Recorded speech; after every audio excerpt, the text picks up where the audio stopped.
সব সরকারের উপদেষ্টা হওয়ার পরপরই আপনি আওয়ামী লীগের দীর্ঘ ঐতিহ্যের প্রশ্ন করে তাদের দল গুছানোর পরামর্শ দিয়েছিলেন, কিন্তু এখন তো স্পষ্ট আপনার সরকার সেই সুযোগ আর দিতে চায় না। আপনি কি আপনার মতেই আছেন নাকি আপনি না, ওই সময় তো আমি এই কথাটা বলেছি, হয়তো এটা অ্যাডভান্স বলেছি, তারপরে কিন্তু অনেকে একই কথা বলেছে। আমি যা বলেছি সেটা কিন্তু খণ্ডিত আকারে এসেছে। ওকে, আমি পুরো জিনিসটাই আসেনি। আমি বলেছিলাম যে যারা অন্যায় করেছে তাদের তো বিচার হবেই। তারা এই বিদেশে বসে না করে আপনারা আসুন, ইউ ফেস ইউর পিপল, হ্যাঁ, লোকজনকে আপনার ফেস করুন, দেন ইউ সি যে আপনারা কতখানি পপুলার। ওকে, আর যারা অন্যায় করেনি, যারা কোনো অন্যায়ের মধ্যে ছিল না, যারা হয়তো ডেডিকেটেড ছিল, তারা যদি মাঠে থাকে তাহলে তো কোনো অসুবিধা নেই। এই ব্যাপারে আমার কোনো সন্দেহ নাই, বা বাংলাদেশের মানুষজন হয়তো এই সন্দেহটা করে না যে আপনি আওয়ামী লীগের কোনো পারপাস সার্ভ করতেছেন। তবে কেউ কেউ যারা কিছু বলার তারা তো কেউ কেউ নানা ধরনের কথা বলতেই পারে, কিন্তু আমি মনে করি আপনার কাছে কি মনে হয়, রাইট, কিন্তু আপনার কাছে কি মনে হয় যে প্রফেসর ইউনূস সাহেব আপনার মন্ত্রণালয়টা বদলে দিলেন কোন একটা মেসেজ দেওয়ার জন্য, আপনার এই কথা বলার জন্য না বলার জন্য, নাকি এটার সাথে এটার কোনো সম্পর্ক নাই? না, আমি তো যতটুকু মানে ওদের কাছ থেকে শুনেছি, আমার বিরুদ্ধে বিএনপির ছাত্ররা নেমেছিল, বিশেষ করে উইদাউট আন্ডারস্ট্যান্ডিং। ওকে, হয়তো অনেকে শুনেই নেই আমি কি বলেছি। সেটাই হয় আর কি বেশিরভাগ সময়। Anyway I forgotten that. না, ঠিক আছে, কারোর বিরুদ্ধে কোনো অভিযোগ নেই। আমার মনে হয় যে মানে আওয়ামী লীগের সাথে আপনাকে যদি সংযুক্ত করার কারো এরকম উর্বর চিন্তা যাদের আসে, সেটা তাদেরই দায়িত্ব, তাদের এটা। মহিউদ্দিন, আমি আপনাকে একটা কথা বলি, জি, একটা জাস্ট ফর ইওর আপনি আমাকে 2018 সালের নির্বাচনের আগে বিভিন্ন জায়গা থেকে বলেছে যে আপনি নমিনেশন নিলে আপনি একটা পর্যায়ে চলে যাবেন, ইনক্লুডিং আমাদের একটা সংস্থা। আমি সাথে বলেছিলাম যে আমার পলিটিক্যাল কোনো অ্যাম্বিশন নাই, I can't do party politics, I will never do it. General Sakhawat, আমি সে সময় দেশে ছিলাম, আমিও দর্শকদেরকে সাক্ষ্য দিচ্ছি যেরকম একটা আলোচনা ছিল, এবং আমি এটা আমি একটু জনাব মাসুদ কামালের কাছে যেতে চাই। জনাব মাসুদ কামাল, আপনাকে শোনার জন্য আসলে আমাদের দর্শকরা অনেকেই ব্যস্ত এবং বেকুল আছেন, কিন্তু আমি একটা প্রশ্ন করতে চাই যে আপনি কি ডক্টর মোহাম্মদ ইউনূস এবং তার উপদেষ্টা পরিষদের উপর রেগে আছেন? মানে প্রশ্নটা এই কারণে করছি যে আপনি প্রায় শুরু থেকেই প্রতিটা পদক্ষেপের পরের ফলের দিকে আপনি খুবই কঠোর সমালোচনা করছেন, দায়ী করছেন, যেইটা আসলে দায় তাদের দেয়ার থেকে আগের সরকারের বা বর্তমানে যে চলটা চলে আসছে গত 30, 35, 50 বছরে, তার জন্য দায়ী করা যায়। কিন্তু আপনি আসলে রেগে আছেন কিনা, খুব ক্ষুব্ধ আছেন কিনা এই সরকারের উপর, ডক্টর ইউনূস সরকারের উপর স্পেশালি? আচ্ছা, আমি দেখবো যে তারা ভালো করছে না অথবা ভালোর দিকে যেতে পারছে না, হয়তো বললাম পরীক্ষা যখন হয়নি, হ্যাঁ হয়নি, আমি যখন দেখছি আমার ছেলেটা অঙ্ক প্র্যাকটিসটা করে গেম খেলছে, তার উপর আমি ক্ষুব্ধ হবো না? হবো। তুমি তো অঙ্কে খারাপ করতেছো, কিন্তু সেই জায়গাটা কিন্তু কামাল ভাই আপনার কাছে কি মনে হয়, কামাল ভাই আপনার কাছে মনে হয় সতর্ক করার চেষ্টা করেছি, কামাল ভাই আমি বলার চেষ্টা করেছি আপনারা যেভাবে যাচ্ছেন ভালো হচ্ছে না, কিন্তু আমি যেগুলো বলেছি আপনি মিলিয়ে নেন, সবগুলি সত্য হয়েছে, আমি বলেছি কিন্তু ওনাদেরকে, এবং আমি আজকেও বলবো কিছু কথা, আপনি মিলিয়ে নেন।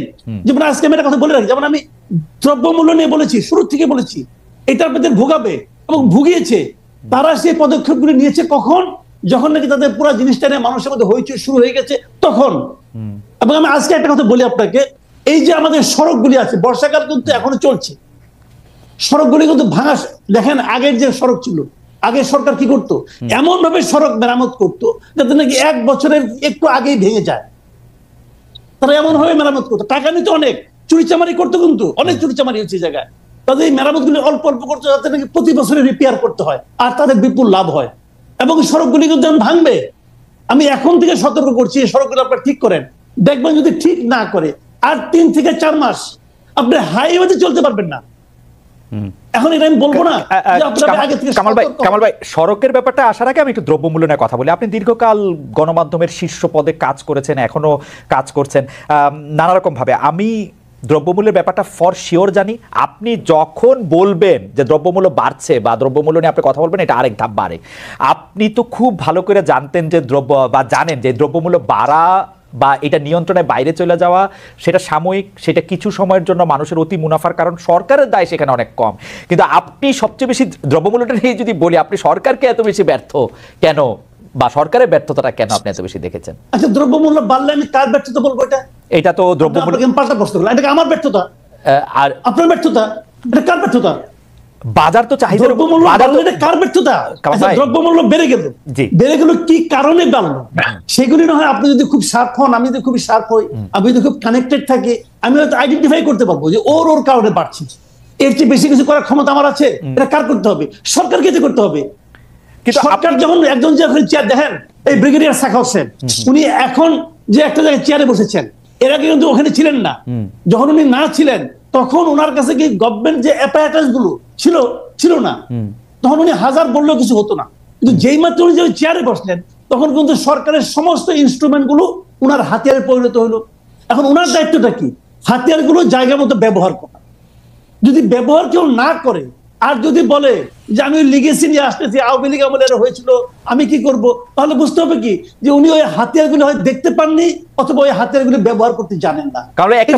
কারণ একটা প্রশ্ন শুধু করি যে এই সরকার যে হাতিয়ারগুলি পেয়েছে, আমরা যদি তাদেরকে আমলাতন্ত্র বা যারা এক্সিকিউশনে তাদেরকে বলি, তাদের যে কাজ করার ক্ষেত্রে যে রেগুলার নিয়ম কানুন, সেটা আওয়ামী লীগ সরকারের সাথে দুর্নীতি দিয়েই হোক আর অন্য কোনো বোঝাপড়া দিয়েই হোক, এটা একটা সিস্টেম তারা দাঁড় করাইছিল।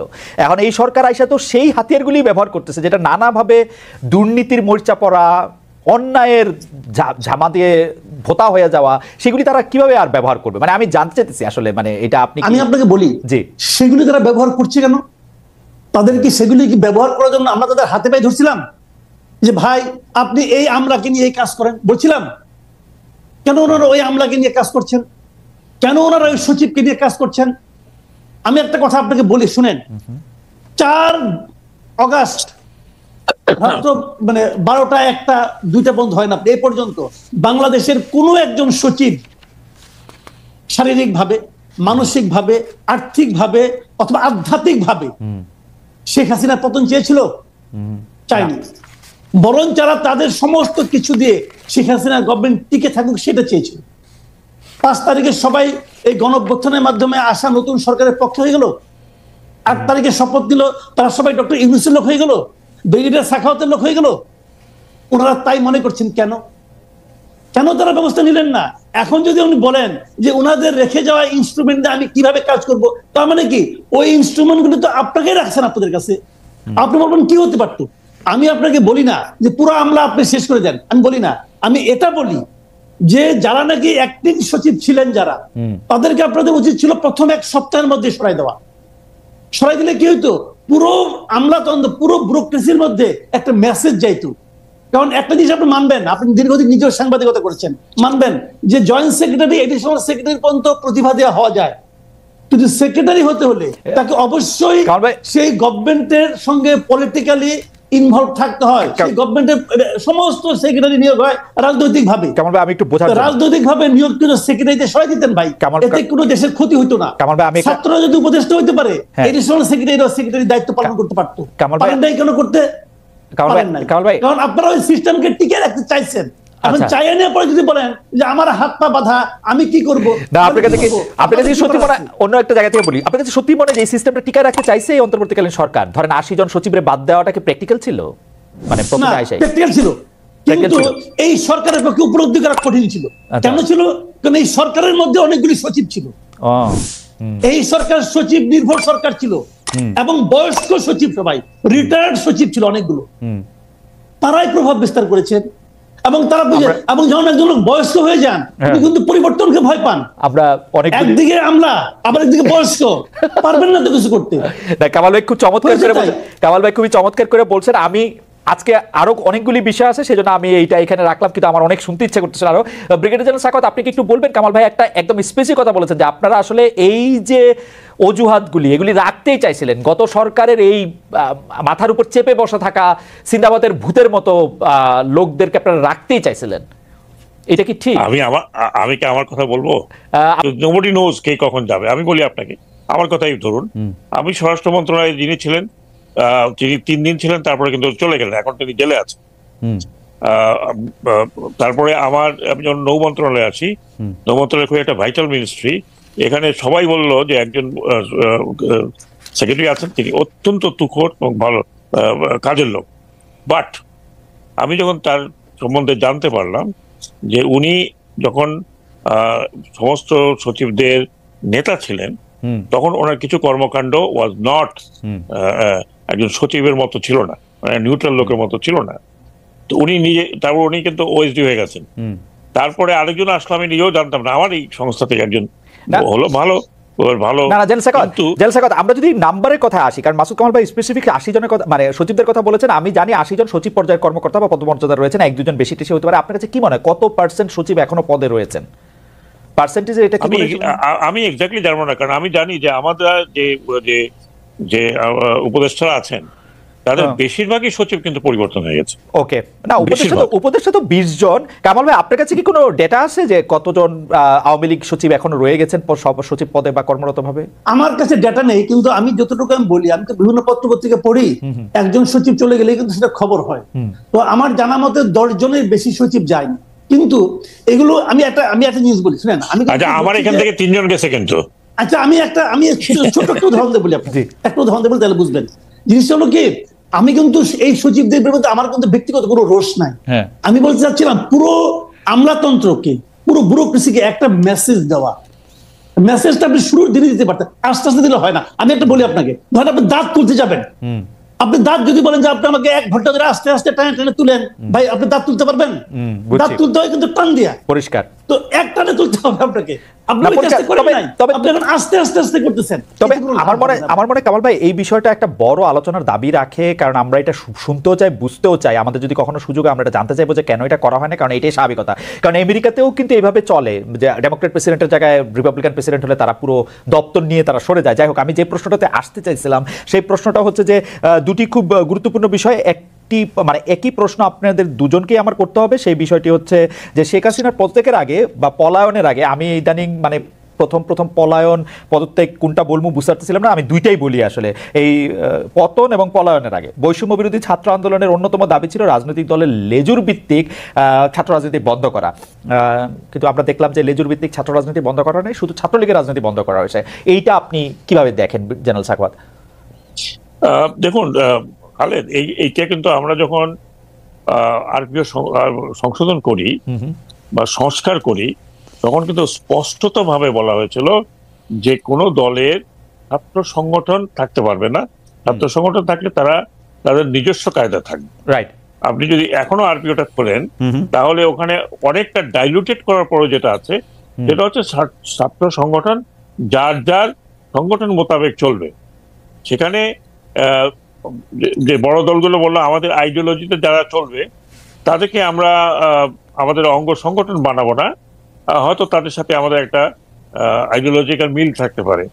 এইসব আপনি এখনো যদি আরপিও দেখেন, অনেকটা ইন্টারপ্রেট করলে এরকমই থাকে, কিন্তু অ্যাকচুয়ালি ভার্চুয়ালি এটা তো কাগজে কলমে আছে, কিন্তু কেউই এটা মানে নাই। আপনি দেখেছেন যে ছাত্রলীগ যেটা মানে আপনার অঙ্গ সংগঠন থেকে এখন বলে ভাতৃপ্রতিম, নতুন একটা শব্দ বের করেছে, ভাতৃপ্রতিম দিয়ে ঠ্যাঙ্গানো হচ্ছে। হ্যাঁ, আর লাস্টে তো আপনার আমাদের গ্রেট কাদের সাহেব বলেই দিলেন যে পুলিশের দরকার নাই, আমার ছাত্রলীগই যথেষ্ট। অ্যাকচুয়ালি তাই, এবং পুলিশের সাথে এবং ভাতৃপ্রতিমদের দাপটে তো বাংলাদেশে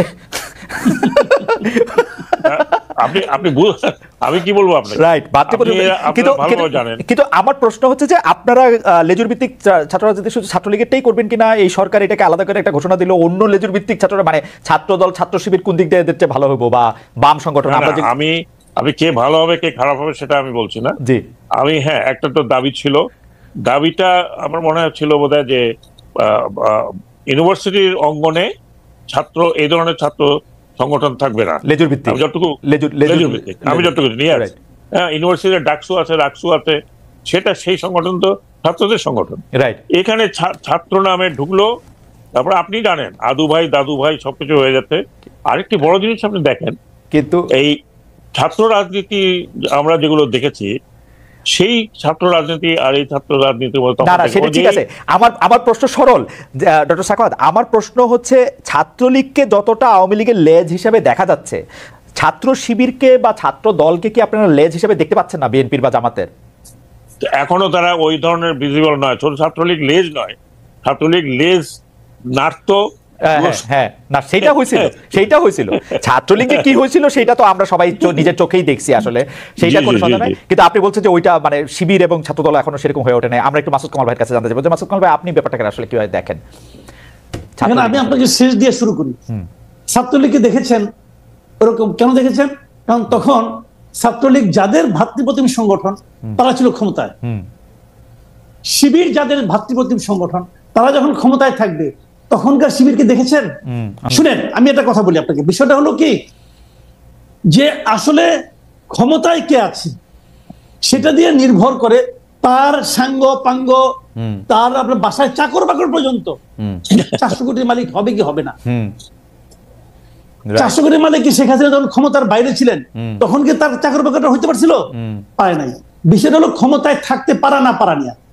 আজকে ধরেন আজকে ক্ষমতার ক্ষমতা একটা খালি আমার ফেভারিট গল্পটা একটু বলি, ক্ষমতায় থাকাটা কিরকম। আমি শুধু ছাত্রলীগের সভাপতিকে জিজ্ঞেস করছিলাম যে আপনি যে গাড়িটা চড়েন সেইটার নাম্বার টুম্বার এমন, এটা এমন কেন? ও মাই গড, এইটার যে কি সাংঘাতিক প্রশ্ন এটা হয়ে গেছিল। আসলে কারণটা কি? অন্তর্নিহিত কারণ হলো দুটো। একটা হলো যে আপনার মনে আছে কিনা জানি না, আপনি দেখবেন এক সময় বিএনপির লোকজনরা বলতো যখন নাকি বিএনপির নেতৃবৃন্দকে, বিএনপির পলিটিশিয়ানদেরকে আওয়ামী লীগ নানা ভাবে তুচ্ছ তাচ্ছিল্য করতো না, তখন বিএনপির লোকজনরা বলতো কিন্তু যে পুলিশ রাইখা আসেন, পুলিশ রাইখা আসেন, তখন দেখবো কার কতটা পাওয়ার আছে। এই যে পুলিশ রাইখা আসেন, এটা হলো কি আপনার বেসিক পয়েন্ট। ক্ষমতায় থাকে তাদের সাঙ্গ পাঙ্গ লেজ বা অন্য যে নামে আমরা ডাকি না কেন, তারা আসলে আমাদের একটি পুরনো প্রবাদ আছে যে মেরার জোরে, মেরা বা খুঁটির জোরে আসলে ভেড়া নাচে। এটা হলো জাস্ট ক্ষমতার কথা। আমি একটা ছোট্ট এক্সাম্পল দিয়ে বলি।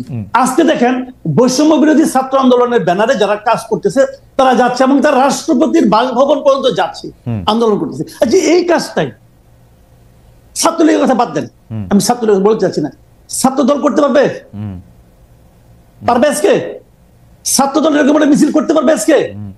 পারবে না। কেন পারবে না? ছাত্র শিবির পারবে। এই সরকার তো ছাত্র শিবিরকে বেশি ভালোবাসে। হ্যাঁ, শিবির পারবে, হ্যাঁ, কারণ এই সরকার শিবিরকে বেশি, জেনারেল সাখাওয়াত সাহেব, জেনারেল সাখাওয়াত শিবিরকে বেশি ভালোবাসে এখন। ছাত্র হতে পারে, আমি জানি না, কিন্তু ছাত্র দল যে পারবে না এটা আমি পারবে না কারণে। ডক্টর হোসেন আমি আসছি আপনার কাছে আসছি।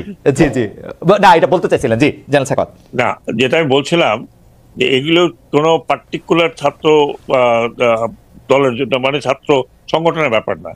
যেটা করা হয়েছিল সেটা কিন্তু সবার জন্য করা হয়েছিল, কিন্তু ওই সময় পার্লামেন্টে মেজরিটি ছিল আওয়ামী লীগ। তারা এটাকে নিয়ে যখন আইন করলো তখন তারা একটা লেজুর লাগিয়ে দিল এটার মধ্যে।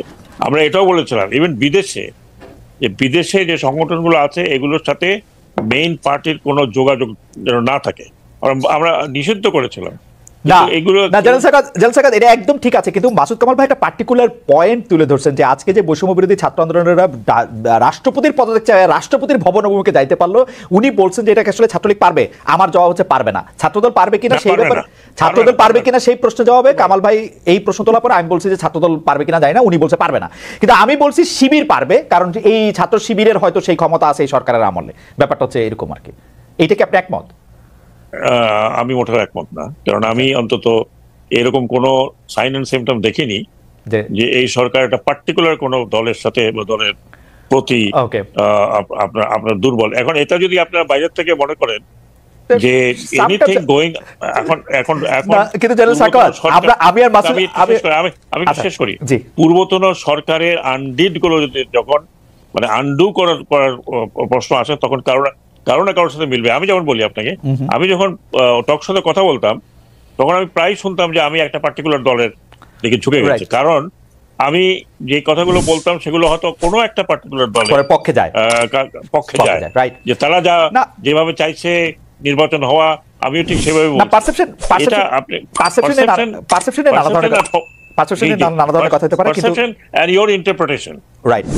কিন্তু আমি আর কামাল ভাই একটু কমিউনিকেশনের ছাত্র, আমরা দেখছি পারসেপশন ইজ রিয়েলিটি, আপনি যেটারই বলেন না কেন। কামাল ভাই আপনি কন্টিনিউ করবেন, আপনি যদি ছাত্র লীগের এইটা বৈষম্য বিরোধী যে লেজুর ভিত্তি এটা নিয়ে যদি প্রসঙ্গ শেষ করেন আমরা পরবর্তী প্রসঙ্গে যেতে পারি, যেটা রাষ্ট্রপতি মোহাম্মদ শাহাবুদ্দিনকে নিয়ে। না, পরবর্তী প্রসঙ্গে জানাতে যাচ্ছি।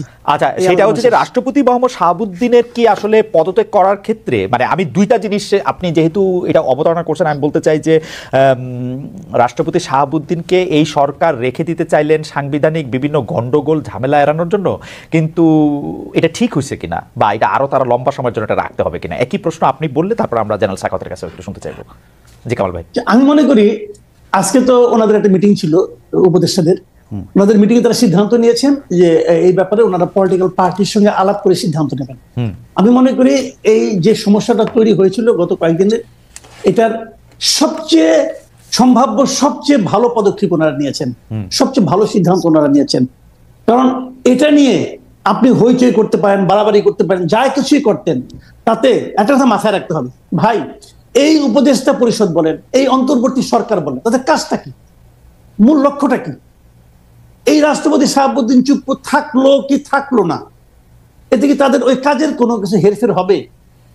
বরঞ্চ এটা করতে গেলে যে জটিলতা তৈরি হবে, তাতে ওনাদের যে মেইন কাজটা সেটা বাধাগ্রস্ত হবে, সেটা ক্ষতিগ্রস্ত হবে।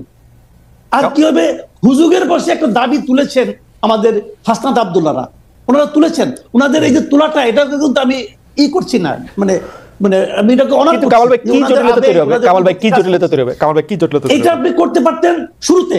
আচ্ছা, এখন শুরুতে করেন নাই, এখন জটিলতা তৈরি হবে মনে শুরুতে, বরং করছেন? আপনি এই সাংবিধানিক পদ্ধতির মধ্যে ঢুকে গেছেন, শপথ দিচ্ছেন এই রাষ্ট্রপতির কাছে সংবিধান সমুন্নত রাখার কথা বলে শপথ নিছেন তো রে ভাই। তো এখন এইগুলি যেগুলো হয়েছে, এখন বাস্তবতার খাতিরে আমি মনে করি উনি তো আপনার জন্য কোনো ক্ষতি করছেন না পাওয়া, কিন্তু করতে গেলে, তাকে পদত্যাগ করাইতে গেলে সমস্যা হবে। কি সমস্যা হবে? মানে পদত্যাগ করবেন আপনি কোন আইনে? কামাল ভাই এখন একমাত্র করাইতে পারবেন গাইড জুড়ে। কামাল ভাই আমি আপনার স্পষ্ট বলি, বাংলাদেশের সংবিধানে প্রধান উপদেষ্টা বা উপদেষ্টার কোনো জায়গা ছিল না। এখন রাষ্ট্রপতি প্রধান উপদেষ্টা সহ অন্য উপদেষ্টারা এর জায়গায় কইরা নিয়ে গিয়া সুপ্রিম কোর্টের আপিল বিভাগের মতামত চাইছে, সাবেক প্রধান বিচারপতি সহ 7 জন মিলা সাইন করে এটা ঠিক করে দিছে। এরকম ঠিক আরো 10 বার করে দিবে, অসুবিধা কি? এটা তো প্রধান বিচারপতি এখন আসেন, একজন প্রধান বিচারপতির অধীনে আরেকজন রাষ্ট্রপতি হিসেবে শপথ নেবেন, রাষ্ট্রপতি পদত্যাগ করবেন, কি আর হবে? এবং কোন আর সংবিধান হবেন আর কি হবে? মানুষের কাছে হাসি। সারা দুনিয়া তো দেখতেছে না, শুনেন, সারা দুনিয়া এখন দেখতেছে। আমি আর কথা বলি, একটা সময় এমন ছিল আপনি যা করতেন সেটাই বৈধ হইতো, ওইটা প্রথম 7 দিন কেউ দেখতো না, কিন্তু 2.5 মাস পরে এসে যখন আপনি এটা করতে যাবেন, ওই কাদা মাটি যখন থাকে না, যে শেপ দিবেন সেই শেপই হবে, কিন্তু এর মধ্যে মাটি অনেক শুকায় গেছে।